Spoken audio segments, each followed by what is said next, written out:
Happy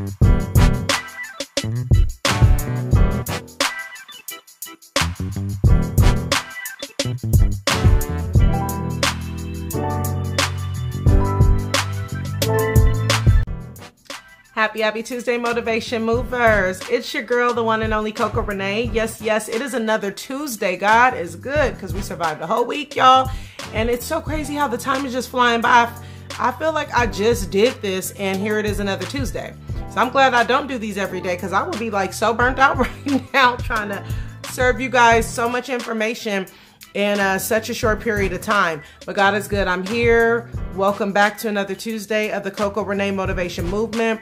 Again, we are doing a new Power Couple series, and this is week 3 of that series. So God is good because we have gotten through 2 weeks and we are now moving on to the 3rd week, and we have a couple more weeks to go, and then we're moving on to a whole new subject and a whole new topic, and that's how God is going to carry us through the next couple of months for the Coco Renee Motivation Movement. Before you know it, it'll be a whole year, and we'll be celebrating a 1-year anniversary of the Coco Renee Motivation Movement, and I'm very excited about that. So let's get right into it. All right, so today we're just going to talk about really some simple stuff. I know that we all get faced with some challenges in our relationships. Number one thing we know is the communication and the trust, okay? So let's get right into the trust, because I think this is like a number one thing for a lot of women early on in the relationship, especially, you know, even for men too, because women are not innocent. But I know more or less women, we tend to be a lot more insecure. We question every little thing. If it's a new person, we want to know what, where, when, why, and how. We want to do background checks. We want to know everything. We want the password to the phone, the password to everything that you got a password on, honey. We want to know. But at the end of the day, we have to also respect people's space. And I've learned this a long, hard way. If you dig for things, you will find them, okay? And I understand, you know, for some of us, we're like, okay, I want to know. This is the thing. If you're digging for it, you will find. And if you are in a new relationship and you're not allowing the process to take place or the course to take place, and you're already digging and prying into stuff before opportunity can be given to build the trust, that relationship is not going to end on a good note. You are going to have a lot of challenges. We cannot go and disrespect people's privacy. Even if we have an assumption or a notion of something, we just can't go disrespecting the privacy. Now, once you are in a relationship and you got a little leverage, okay? I'm not saying it's okay to go through your partner's stuff, but once you have a little bit leverage and you are in a position where you have it like that to know, okay, we are in this for the long haul, and I want to know what's going on.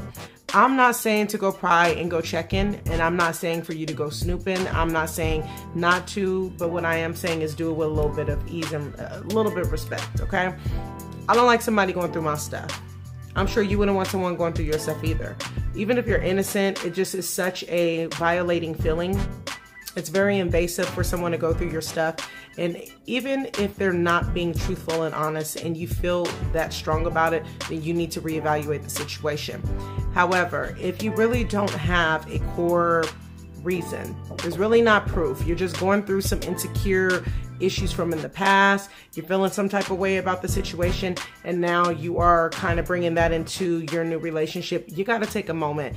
It is time for you to stop, evaluate the situation before you go any further, before you ruin a good thing. Because what happens is we will carry on some luggage and baggage, child, from a whole nother situation that may not be our current situation, and we will allow it to play out in the current situation, and we'll lose being with someone who might actually be a blessing in our life. Now, again, if this person has given you reason to doubt and that you can't trust them, then you have to reevaluate the whole situation altogether. You can't be with someone clearly you cannot absolutely trust at all, especially if you question every little thing and there's, you know, situations that are occurring, things that are happening in the relationship where you have a reason to question it, then that is something for you to reevaluate.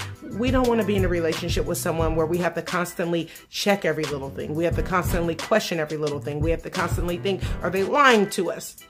Get out. Okay? Plain and simple. Get out.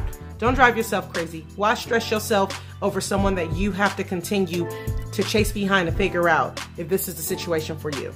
That's God just clearly telling you if you got to go through that much to be in that relationship, it is time to get out. I'm so sorry this thing keeps on going in my eye. So I apologize if I got to keep on moving stuff. But yeah, when we get into a situation where we know all the red flags is there and they are waving and dangling and we are just so like caught up in the situation for whatever factors, we have to take a step back and reevaluate, because then we're bringing it upon ourselves. I'm not saying it's your fault for the person to do things wrong to you. That's not right. But if you see that there's potential and you kind of already felt it, there's been some signs, there's just been things that are blatantly in your face, then yeah, it is your fault. Take some ownership, because you continued to deal with that situation knowing what is the possibility in that situation. However, if you're with a person where it's just a clean, brand new slate, they haven't really done anything, they give you any reason, you're just questioning stuff because you're insecure, you need to take a moment, reevaluate your situation, and please, at the end of the day, give that person an opportunity. Allow them to show themselves, prove themselves. If you don't give people an opportunity and you're already chasing them out the door, you'll never find happiness with anyone. You're going to question every little thing. No one will ever be able to appease you in life, because you're going to be too busy questioning them, too busy prying and snooping and trying to investigate, that you're not going to even be able to enjoy the person. So I'm just giving you guys a little bit of word of advice from things that I've learned. Excuse me, I have to get this hair out of my eyes. But I've had to learn the long, hard way. And I'm going to tell you, I wouldn't want any of you guys to have to go through that process of, breaking your own heart, trying to find stuff, and then you just racking your brain trying to snoop and find stuff. Let it go. If it's meant for you to know about it, God will put it right in your face. Some things you have to allow God to work it out. Let him figure it out. Let him, do his thing. You can't be so caught up in the situation that you just forget that God is already in control. All right, you guys. On that note, your girl gotta go. I'm about to lay down. I'm already in the bed. I'm about to lay down, relax. I've had a long day, child. My back is hurting.